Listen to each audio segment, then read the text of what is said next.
Wagwan Dashers, people of Wagwan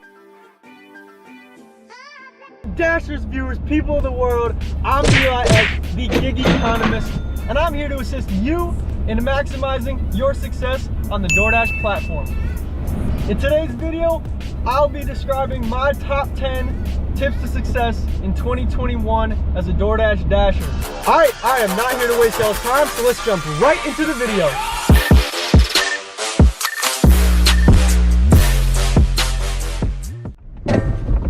First, and most importantly, track your mileage, folks. As a DoorDash Dasher, you're constantly driving your vehicle. You have to track your miles. Every mile that you drive doing DoorDash, doing any of these gig economy apps is a tax deductible mile. They're considered business miles by the IRS.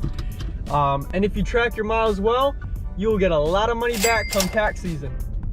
Now, personally, I've used Everlance for the past year, about 10 months. I've used Everlance. I've just started to use a different app called Gridwise, but there are a plethora of other apps out there. There's Stride, there's Hurdler, you can use Intuit. You can use so many different applications to track your mileage, but that is the most essential thing as a gig economy worker, DoorDashing, Uber Eats, Lyft, Uber. Track your miles, people. The second most important tip I have for y'all is use the cashback apps that you have at your disposal using the Google Play Store or App Store. They're fantastic for you to save money on gas and food. I have to recommend one app in particular I've been using for the past 7 months. It's called Get Upside. I am not sponsored by them by any means, but I highly suggest you use this app, Get Upside. You can earn nearly 25 cents back per gallon at some participating stations. The majority of gas stations, you'll get about 15 cents back per gallon, which is still amazing. I love that they incorporate food in the app as well, so you can go purchase food. You'll be able to upload your receipts to the app and earn cash back. I highly recommend Get Upside. There are other apps such as Thru Now, Gas Buddy. There's a lot of options out there. You can check it out yourself, but I highly recommend Get Upside. I'll leave a link to get started with the Get Upside app in the description down below, so go check that out right now. Number 3, make sure you know the ratio of dollars to miles. Ideally, 1-to-1 is good. $1 to 1 mile of driving. Any more than that is fantastic. Currently, I am doing a $10.50 payout for 1.5 miles. Absolutely incredible. That's nearly $4 to $5 per driving business mile. The reason that you want a 1-to-1 ratio at the minimum, at the very minimum, is because the IRS says that it costs about 57.5 cents per mile to drive your vehicle. That's the cost of depreciation and wear and tear on your car.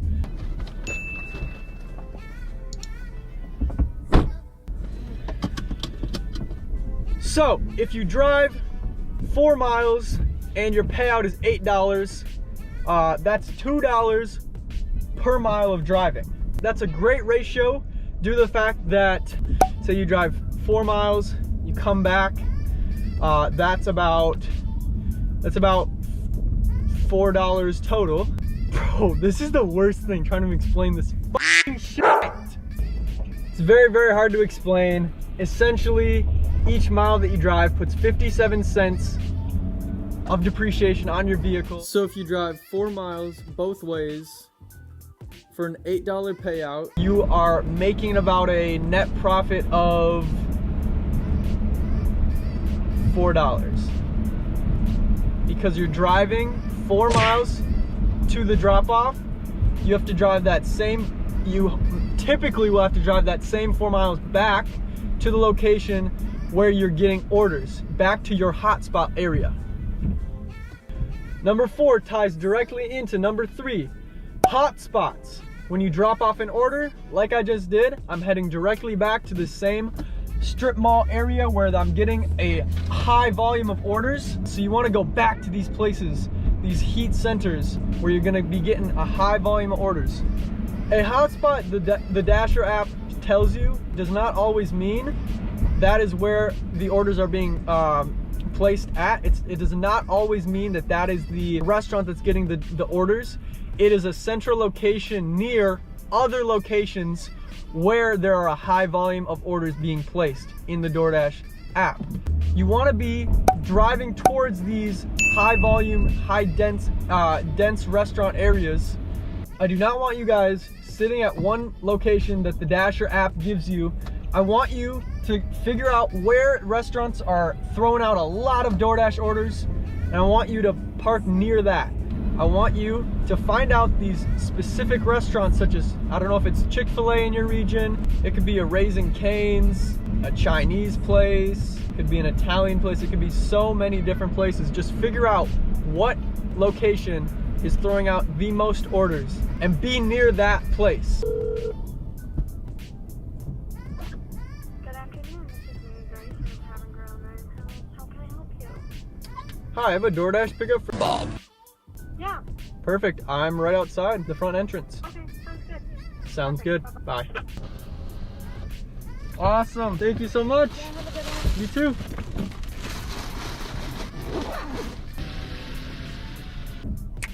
Picked up the food, baby. She was already ready. Number 5, dash during peak hours. Now currently I'm not dashing in the greatest of time. It's about 1:40 p.m. CDT, not ideal. Lunch hours, it'll vary region to region across the United States, across wherever you are, Canada. If you're watching right now in Canada, Australia, in any other country besides the US, please comment down below. I would love to know where you're watching this from. If you're anywhere in the US, I want to know, where are you guys watching from? Where are you dashing in right now? But yes, dash during peak hours. Lunch is typically around 11 to 2. There's kind of a lull between 1:30, 2 o'clock, and 3:30. Depends on your region. All regions are different. Dash the dinner rush of around 5 p.m. It could start around 4:30, but dash around 4:30, 5 o'clock, all the way up until 8:30 or 9. It could last that long, depends on your region again. But yes, dash during peak hours of the day. As long as you're efficient with the time that you're dashing in, you have a high chance of making $25, even up to $30 per hour using this platform. Hating on the kid the way I added up, Canada, 24 hours back in America, smuggling the bubble up, call us up, what you need, we packing up the quota, cream soda, cash flows everything around me. I feel like this little trick gets looked over a lot, but turning off your Wi-Fi is super crucial in getting orders. Say you have your Wi-Fi on and you're driving around your town, you might get connected to some networks that are nearby. You might get connected to McDonald's Wi-Fi, you might get connected to Walmart, you may get connected to any Wi-Fi source, is what I'm trying to say. If you have your Wi-Fi off and data on, it is a clear path for orders to get sent to your phone. If you get caught up in crappy Wi-Fi and a network that's not even working, that your phone automatically connects to, you won't be receiving an order. The Dasher algorithm cannot send you any orders if you're connected to a network that is either unknown by them or it is dysfunctional. Tip number 7, avoid drive-through lines, avoid fast food chains such as Wendy's, Arby's, KFC, McDonald's, with the exception of expedited service. If you know the restaurant that you're going to, say it's a McDonald's location, they have expedited Dasher service, as in you walk up to the front door, ring a doorbell. During these COVID times, you typically can't go into lobbies. If a lobby is open, by all means, walk in, grab the food, order the food with your red card if you have to, but try to avoid these massive merchants. Chipotle is one of them. Don't go to Chipotle during a peak time. 6 o'clock, you'd be stupid to do so. I've done it a million times. Don't try that. Don't go to these massive chains. It just often does not work. There are exceptions. If you know your area well enough and you know certain locations have expedited Dasher service. There's a Chick-fil-A in Roseville, I know it has expedited service. You walk in, you say you're with DoorDash, they know you're with DoorDash because those are the only people that really go inside. You tell them the customer's name, they hand you the food, slick as that. Otherwise, you're waiting hours in drive-thru lines. That is such a waste of your time. Just don't do it. Tip number 8, stay within your region. Whether you've scheduled yourself in a region or whether you just hit the Dash Now feature, stay within the region that you have hit the Dash in. Excuse me while I hit the Dash. When you've begun dashing in your region and you happen to get pulled outside of your zone, when you get pulled outside of your zone, make sure you come right back into the zone. Otherwise, the Dasher app doesn't recognize you're in the zone that you were scheduled to be in, or you hit the Dash Now feature in, and they typically won't send you an order. If they do send you an order, it'll be outside the region and you'll continue to go further from where you'd like to be. So once you have happened to get outside of your region, come right back into it, go back to your hotspots, go back to your zones, go back to your heat strips, strip malls, central locations with high volume deliveries ASAP. Go to those places ASAP. Tip number 9, be willing to drive in inclement weather, such as this. Rain, snow. If you live in a northern state in the United States, you have a legitimate winter like I'm in Minnesota right now. Driving in bad weather gives you a higher chance of getting better orders. There are fewer people on the road. Not as many folks want to drive in snowy weather. Not as many people want to drive in rain. Orders typically will come in more when it's snowing because not many people want to go grab their food. As a Dasher, you can capitalize on that. If you have a car that's got all-wheel drive, or you have a vehicle that has winter tires and you're in a snowy area, I highly, highly recommend you drive during bad weather.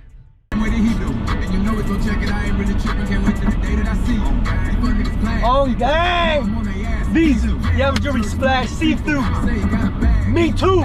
And tip number 10, call or text the customer when you've arrived and let them know you're dropping their food off, or when you've dropped their food off, taking your photo, left towards your car, call them, let them know, hey, I've arrived at your location, I just dropped your food off at your front step, have a great night.